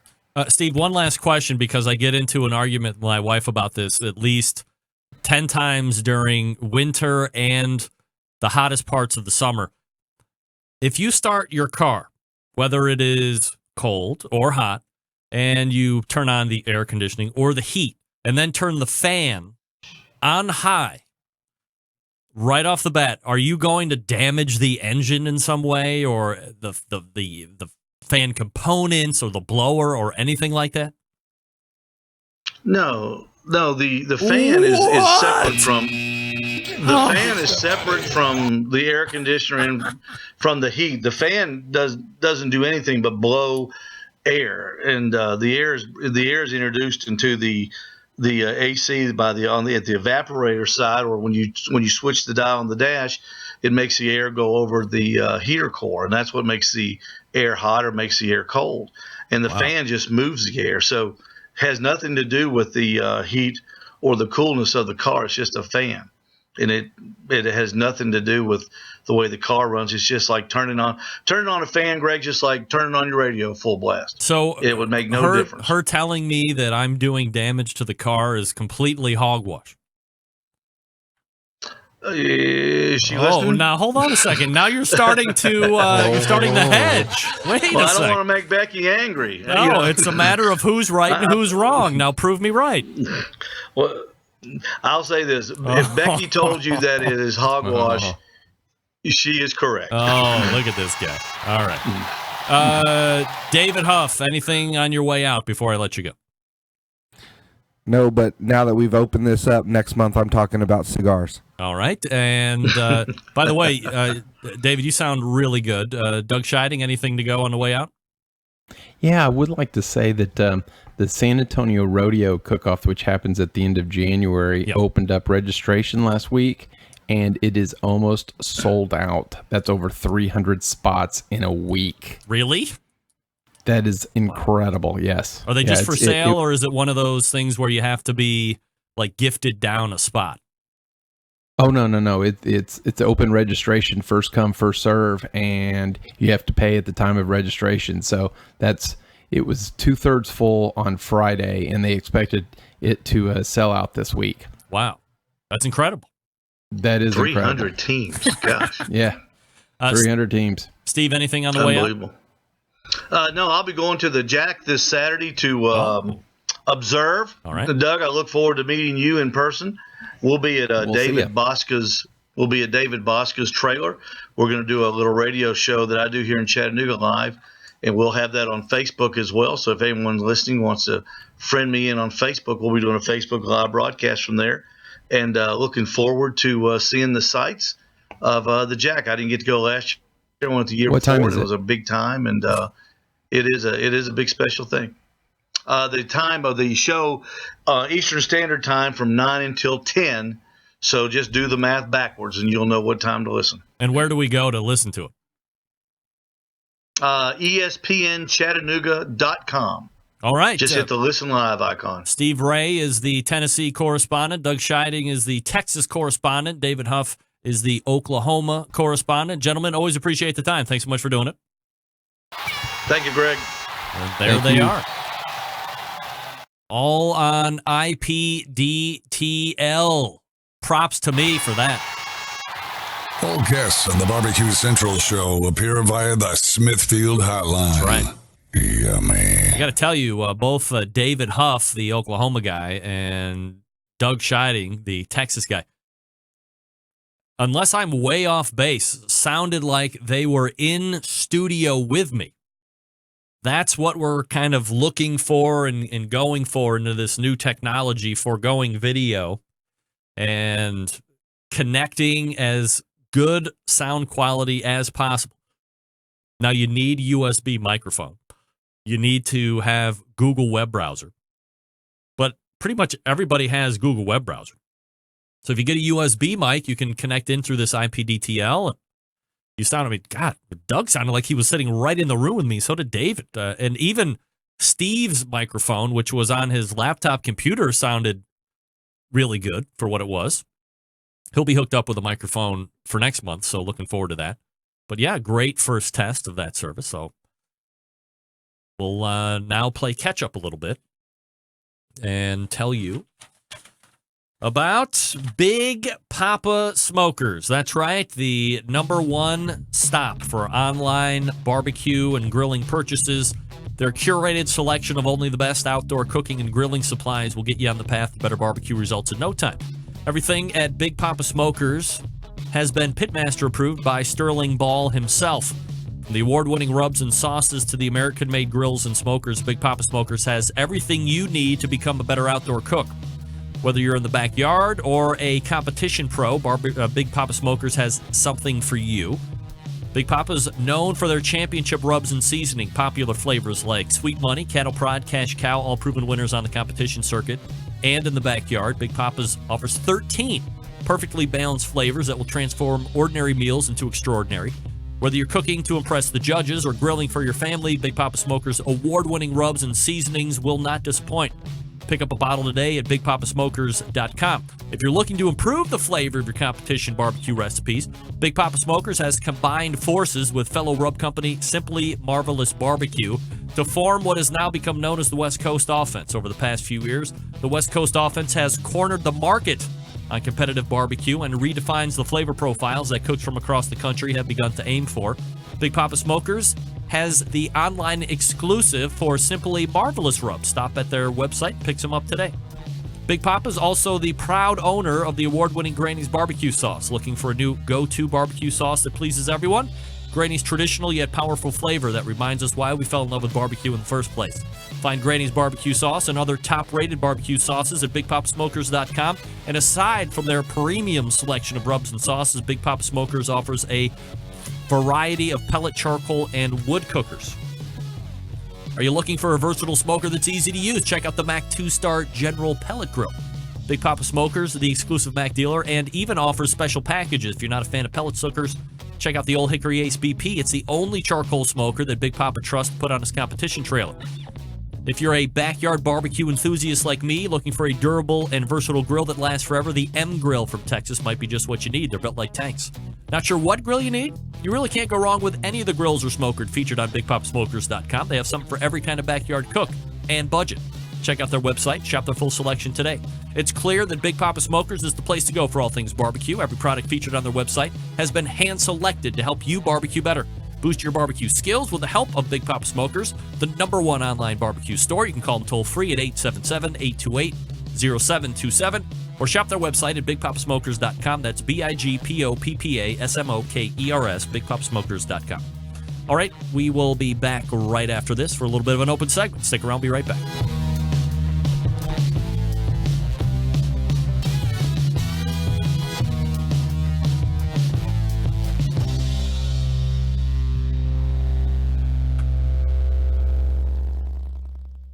continuing to produce incredibly mediocre content in an exceptionally professional way. You're listening and watching the Barbecue Central Show. Once again, here's your host, Greg Rempe. All right, welcome back. This portion of the show is being brought to you by Smithfield. I said it last hour. I'll tell you again right now.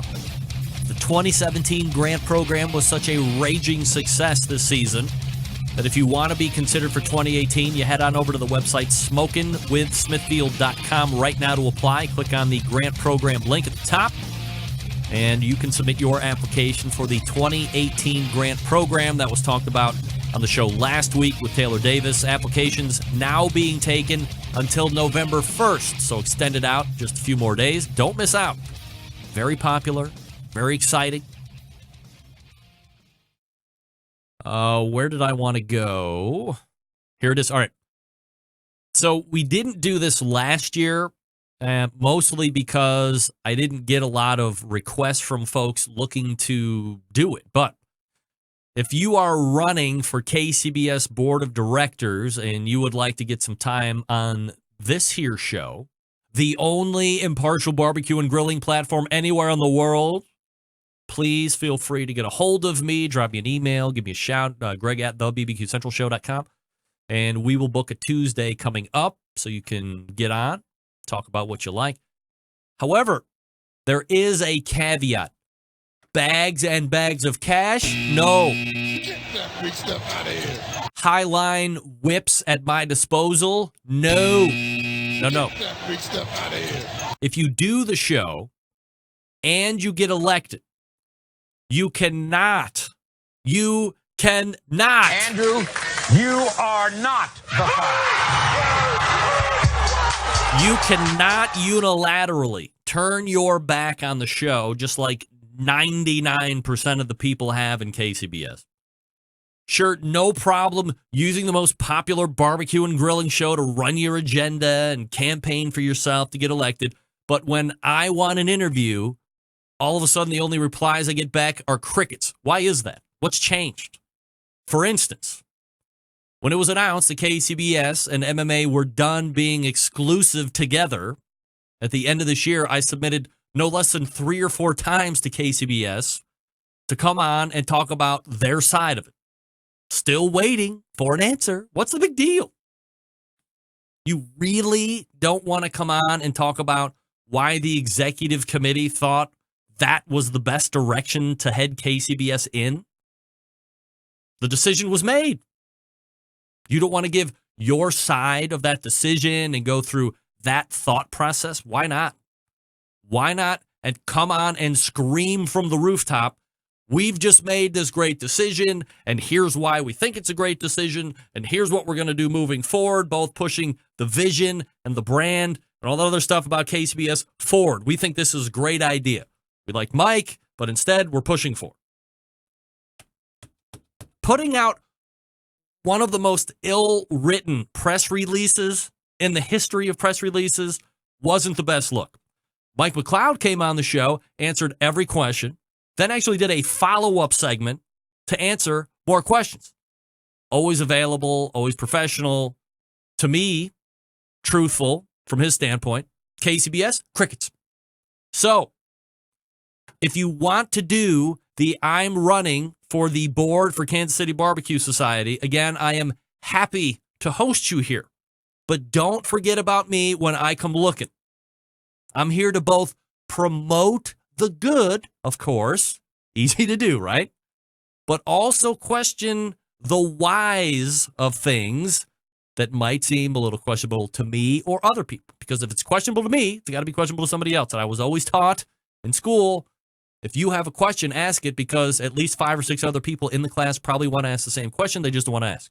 So don't hide if you feel that it doesn't suit you. Anyone can do that, but please get a hold of me if you're interested. I promise I will host you.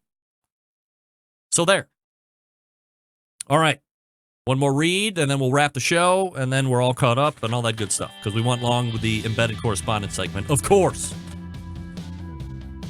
Folks, I'm going to talk to you about Cook Shack. They manufacture smoker ovens for barbecue lovers with any amount of experience, whether you barbecue in the backyard, on the competition circuit, or in a 5-star dining facility. Cook Shack has the unit that will do the job, and with a full line of barbecue sauces, spices, pellets, and wood chunks, it's the perfect one-stop shop.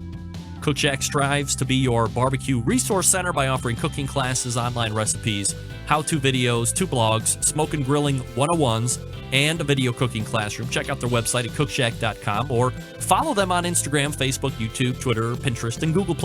Get advice and share your passion for barbecue on their world-class barbecue forum. Cook Shack pellet-fired smokers are the choice of champions because they were designed by a champion, Ed Fast Eddie Morin. The FEC 100, PG 1000 are always customer favorites. The PG 1000 can double as a smoker and a grill, low and slow, hot and fast. The pellet grill line gives you the most for your money. Cook Shack residential electric smokers are the #1 smoker in the industry. High quality means high durability and versatility. Anything you can cook in your oven, you can make in a Cook Shack. Passion and dedication drives Cook Shack's manufacturing, with quality always being the top priority. Get the best in barbecue since 1962. That's right. Call toll-free 800-423-0698. That's 800-423-0698. Or again, visit the website at cookshack.com. That's cookshack.com. All right. We will wrap the show coming up right after this. You're listening and watching the Barbecue Central show right here on the Barbecue Central Network. Stick around. We'll be right back.